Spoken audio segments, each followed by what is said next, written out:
Alright, guys, it's been quite a long time, but I am back. Hello, everyone. This is Joshua Signs. I am back here on Bulls on Parade Talk. I know it's been a very long time since the last time I posted something, but guess what? My hiatus is over, and I am back here bringing you videos regarding the Houston Texans. So, before we get into the details of this past game against Kansas City, I feel I owe you guys an explanation on a couple things. Why I was away for so long, and why I don't have my why I'm no longer showing my face. Well, let me start with why. Let me start with why I didn't post anything after the Cowboys versus Texans game last year. Well, let's just say things got super busy. A lot of things happened, but bottom line is, had to make some adjustments in my life. Very good adjustments, I must say, and so things happened. I got married. So got all of that situated, and then here I am now with a different format for my videos.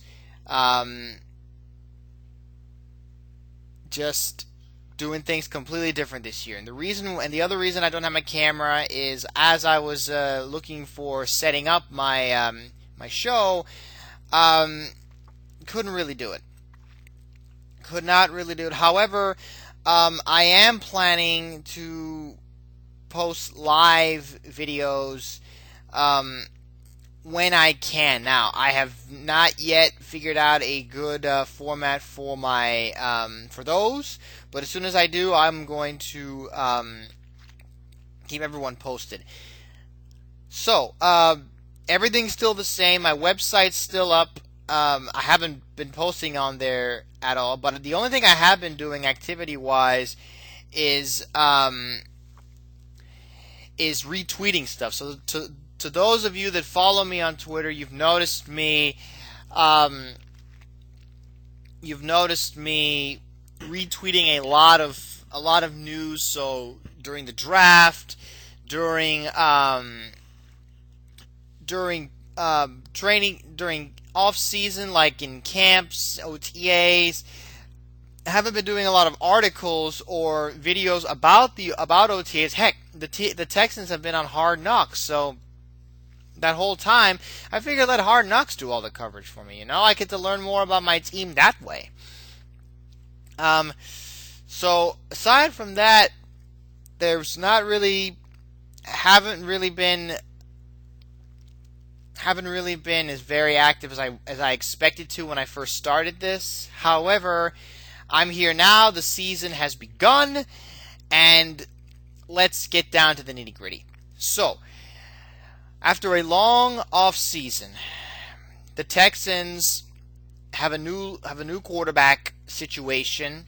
Still a situation, but it's different scenery. Now we brought in Brian Hoyer, and I personally was pulling for Ryan Mallett to win the starting job, and also I would have loved if Case Keenum stayed, but that's another story. But I thought it was going to be Ryan Mallett from day one. I thought he did well enough in camp and in preseason. I thought Ryan Mallett looked very solid. I thought he was going to win the job. But before the first game, as we all saw, before the second preseason game, Brian Hoyer was named the starter. So I was like, all right, let's see what this vet can do. Now, his stats don't look good. His tape is very decent. It's not great. It's not terrible. It's been mediocre. So I didn't really expect too much from him, and I got less than what I expected this past Sunday against Kansas City. And we'll get to that in a bit. Again, no Arian Foster. However, he is on track to return soon. I don't know how soon, but as soon as I know something, I will repost. Clowney was back in his first action on an NFL field in forever. I'm so happy to see him out there. It was very awesome to see him. While he didn't make while he didn't make a lot of super impactful plays, he did do his job, and in a lot of situations, especially one where he just basically jumped off the edge, off the snap, which was very impressive, and I'll get to that in a second. Now, when I looked at the matchup throughout the week, I thought it was going to be very even. I thought the Texans were going to come into this game and it was going to be back and forth, score here, score there. It was going to be whoever made the least amount of mistakes. Lo and behold, that prediction came true. However, one team made more mistakes than the other. And based on the score, on the final score, you could see who made the mistakes. And while the final box score numbers don't say much, just the way the game went about, you could see that the Texans couldn't really establish a rhythm on offense. There was absolutely no rhythm whatsoever. And for a quarterback that did an okay job in camp and in the preseason, I thought he was gonna be I thought he was going to do what Alex Smith did against the Texans. I mean, Alex Smith, just looking at his production against our defense, albeit J.J. Watt still had one sack without a helmet on, I must say, and Clowney making impactful plays in different ways. And of course, Vince Wilfork doing his job, everyone doing their job, Brian Cushing looking like himself out there. But at the same time, Alex Smith just had a field day out there against the Texans. I thought that was going to be Brian Hoyer doing the exact same thing, if not better, or about the same level. But I didn't see that. On the contrary, he just looked completely uncomfortable and didn't look like he knew what he was doing out there most of the time. He looked as unprepared as I've ever seen any quarterback be unprepared for an NFL game. He was completely off guard, and then right away you heard the boo birds from the fan base. I mean, you couldn't escape it. And while I don't really approve of booing the team, especially considering it's only week 1 of the NFL season. It's only week 1. And that's the message I spell out when it comes to seeing this kind of thing in the first regular season game. Yeah, they've had off season, they've had that, but guess what? An NFL game is a totally different totally different. And so really, should we be worried? Should we be worried? I don't think so. It's only the first week.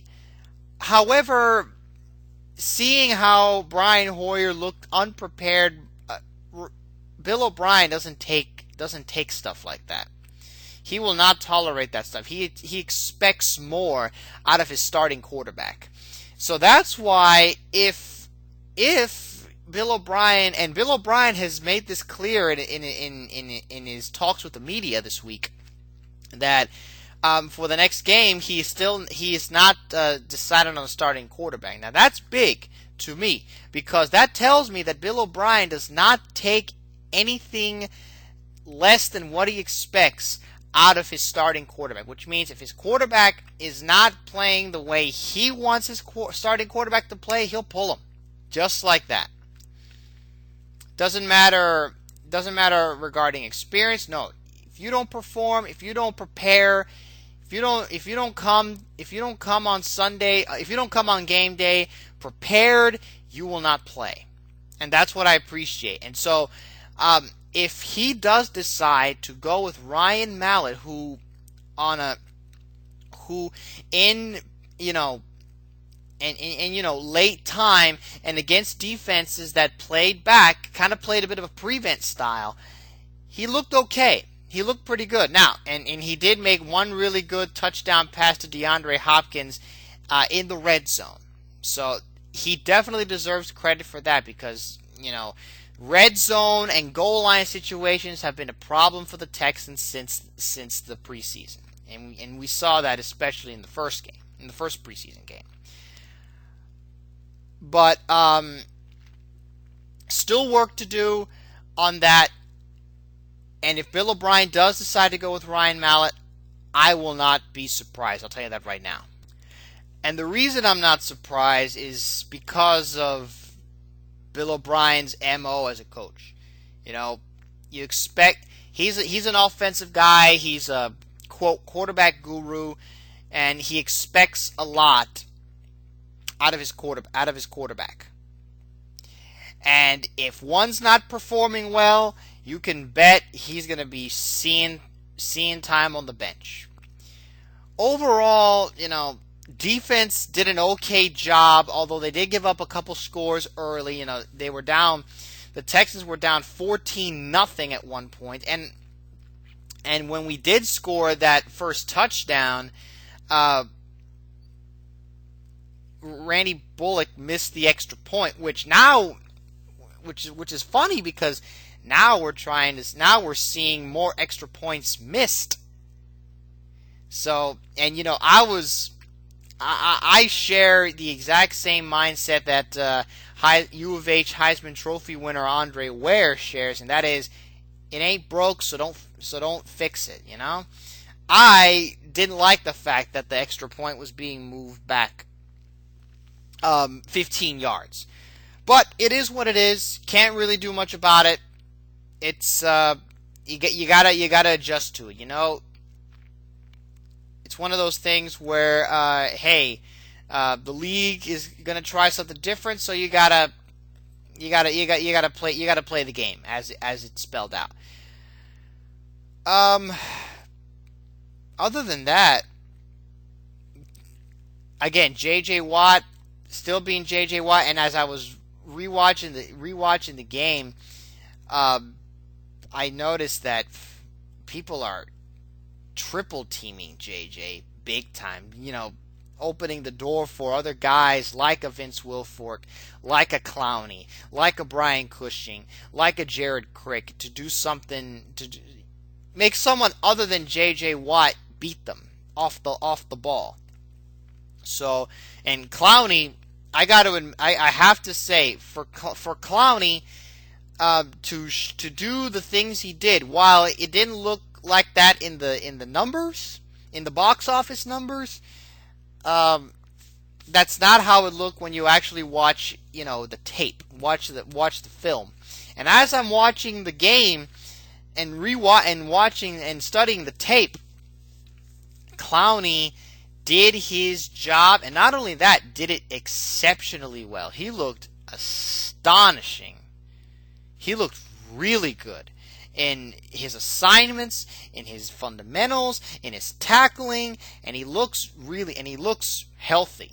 He looks healthy, and he looks ready to go. So, of course, as with every injury-prone player, we can only hope and pray the best for him, that he can maintain this level of effective play and productivity, not necessarily in box office numbers. I'm sorry, box score numbers. Excuse me. but just in the way he can impact the play, which is exactly what the Texans saw of him when he played in South Carolina, which is what I saw. Not only did I see that, but I also saw him make very impactful plays by himself. Very quick off the ball. Still has some work to do technique-wise. He's raw technique-wise still, but knowing the Texans' defensive line coach, he's going to work heavily. And during rehab, I know he's worked big time with Clowney, so he can work on technique. But so far, so good. I'm very excited to see what the team looks like moving forward. One game, again, I reiterate, one game. This is only the first game. But, again, if Bill O'Brien does decide to pull Brian Hoyer for Ryan Mallett, it will not surprise me. And it's not just because and I'm not saying this because I'm a Mallett guy, and I have been since he first got to Houston.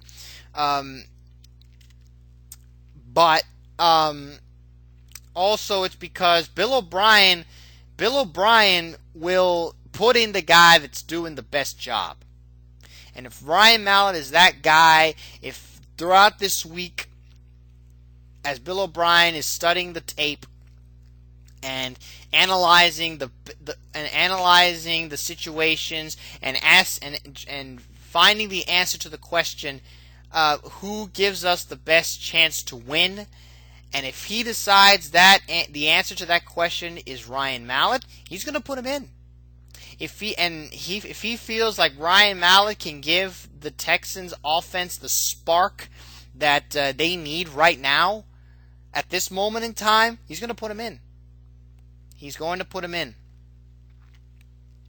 And Brian Hoyer is going to have to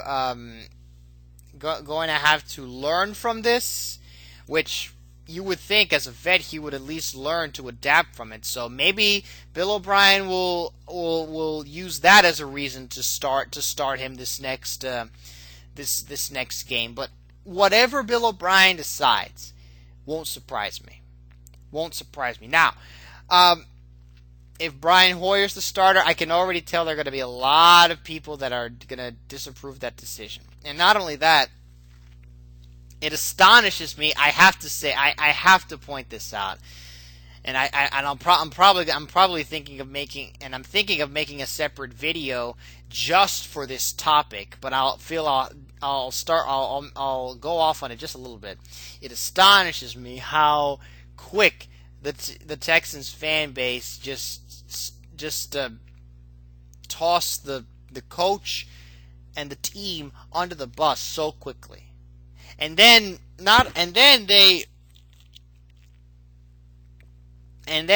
if the team does win their next game and starts winning, they're going to say, "Oh yeah, that's what I've been saying.